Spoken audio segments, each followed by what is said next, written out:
Bonjour à toutes et à tous, vous écoutez Cinécast. Salut Thibaut. Salut Guillaume. Cinécast, c'est le podcast qui chaque semaine vous recommande des films à voir au cinéma, en streaming ou VOD. Aujourd'hui, on vous parle d'un film qui sort en salle, un film d'horreur comme tu les aimes Thibaut. Ça sort ce 18 septembre en Belgique et en France. Ça s'appelle... Non, ça sort pas en France. Ah, ça sort pas en France. Mais oui, c'est ce que je viens de te dire. Ah, T'as rien compris à mais ce que je viens oui, de te raconter. comme d'habitude, la Belgique, il y a tous les films chez nous. Hein. Il y a beaucoup. Faut déménager les Ça, cocos. Hein. c'est vrai. Bah ouais.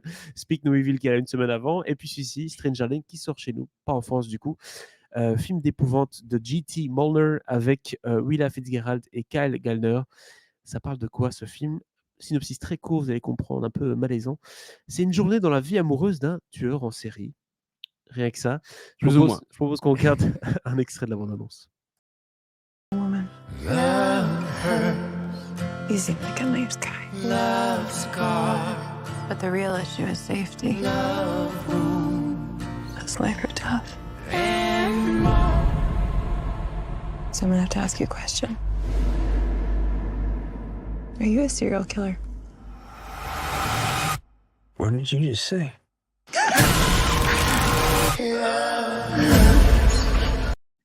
Voilà une bande-annonce assez flippante, comme on l'avait pu le constater.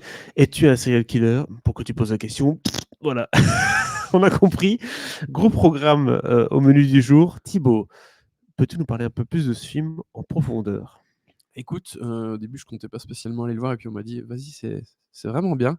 Même des gens qui n'aiment pas spécialement le cinéma de genre m'ont dit ouais, franchement, c'est bien. Voilà. Ok. Bon, mais je vais quand même me taper l'autre bout de belle pour aller voir ce film. Et j'ai pas été déçu.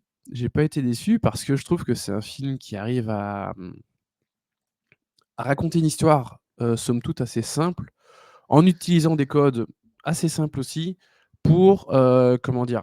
Arriver à te retourner un peu, les situations, te f en fait, l'histoire est chapitrée D'accord. et il te montre les chapitres, mais dans le désordre. Ce qui fait que tu as un bribe d'histoire après Un l'autre petit effet qui se Memento. suivent pas, pas tout à fait, Gentiment. mais oui, Oui. où, on te montre certaines choses, tu penses comprendre la situation, puis tu te rends compte que peut-être pas et puis que, ah, peut-être que si, en fait. Et voilà, il y a un peu des allers-retours où, voilà, le réalisateur va jouer avec les spectateurs et leur montrer ce qu'il a envie de leur montrer Mmh. et leur faire croire ce qu'il a envie de leur faire croire. Et que du coup, ton avis en tant que spectateur va un peu faire des allers-retours, genre ah oui, ok, je pense que je sais ce qui se passe, puis ah, je sais peut-être pas ce qui se passe, puis ah, peut-être que si. Tiens, et comment les Ouais. personnages vont réagir par rapport à ça. Et donc, vraiment, ce truc de chapitrage euh, où en plus les chapitres sont pas montrés dans l'ordre chronologique, c'est assez intéressant et ça Complexe. fonctionne bien. Tout à fait.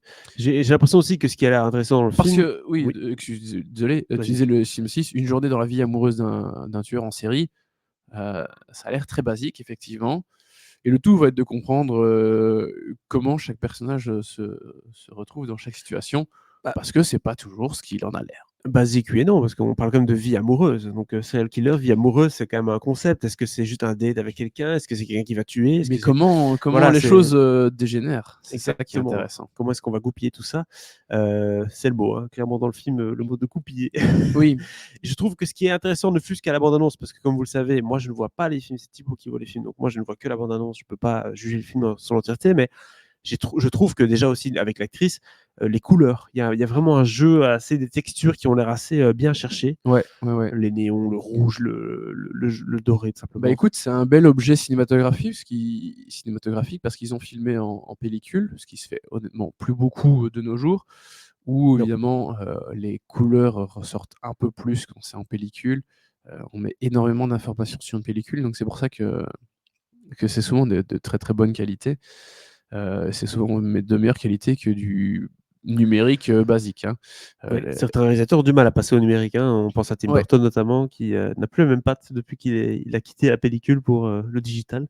pas sûr que ce soit uniquement lié à ça, mais Revenons à Stranger Things. mais bon, donc vraiment, on a un bel objet cinématographique. C'est vraiment un film qui a une patte, qui a une belle esthétique, qui a voilà, donc des choix de montage assez forts, qui va avoir de la tension, de la confusion, ce qui permet aux spectateurs d'être actifs pendant la séance. Pas juste dire: «OK, voilà, si tu t'endors, malheureusement, tu loupes un chapitre, c'est un peu ballot». Donc voilà, on a plein de bonnes idées au niveau de la mise en scène. Ça peut être même assez ingénieux par moment. Donc vraiment, j'ai trouvé ça vraiment bien. Et puis, on a un film qui est porté par un duo de comédiens assez géniaux. Et je veux bien que tu me remettes les noms parce que je suis voilà, Willa Fitzgerald, pour et commencer. Kyle Gallner, Qu'on a on vu a déjà, vu hein. notamment dans les films Smile, enfin Dans Scream dans aussi, Smile et dans sa future suite, dans le Scream le le remake, hein. 6, Ouais. qui ne s'appelle pas Scream 6, mais Scream bref, 2, oui. qui est très bien, vraiment très très bien. Et Willa Fitzgerald aussi, je l'ai trouvé vraiment super et qui sont vraiment surprenants.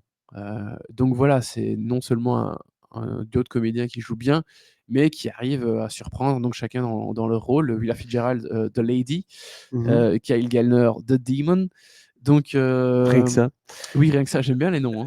Genre, Ça annonce déjà un ils ont programme. pas de nom, tu sais juste Oui, de quoi il va en retourner, quoi. très bien. Et non, vraiment, c'est assez habile. Je trouve qu'il y a un petit retour un peu au cinéma des années 70, les années 70, où tu vois, on avait des films de genre assez simples, avec des idées assez simples, quelques petits artifices comme ça, mais qui sont simples aussi dans l'absolu et qui te donnent des résultats assez forts. Donc vraiment, comme quoi il ne faut pas toujours aller créer des histoires avec 10 000 bazars, parfois simples, efficaces, avec des petites astuces par-ci Ouais, par-là. ça peut En fait, suffire. ça fonctionne bien. Et c'est pour ça que je pense que c'est un film qui a plu à ceux qui l'ont vu. Qui m'a plu, c'est que ça revient un petit peu à certaines choses basiques du cinéma qui fonctionnent bien, qu'on a parfois tendance à oublier.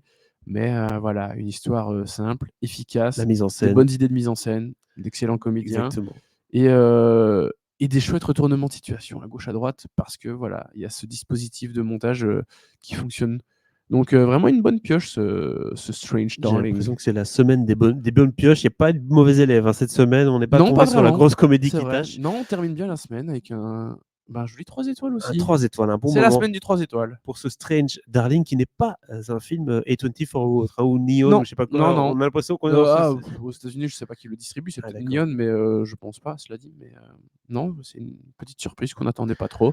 Voilà. Et quelque part, je suis pas surpris, malheureusement, que les distributeurs français ne se soient pas Oui. intéressés à ce film. Bon, déjà parce Mais que il y a un peu la file au cinéma pour l'instant. On a c'est vrai, une dizaine de sorties par semaine c'est presque. vrai, c'est vrai. Donc c'est normal qu'il y en a certaines qui passent à la trappe. Cela dit, ça ne passe pas à la trappe de nos recommandations. 3 étoiles pour ce Strange Darling, un bon moment. N'hésitez pas à nous partager un peu votre avis sur le film si vous avez l'occasion de le voir ou si vous allez le voir bientôt en Belgique ou plus tard en VOD si vous tombez sous cette critique. Abonnez-vous au podcast sur la plateforme de votre choix, YouTube, Spotify, Deezer, n'importe où. On est partout. Et on se dit à très bientôt pour d'autres critiques. Ciao, ciao. Ciao.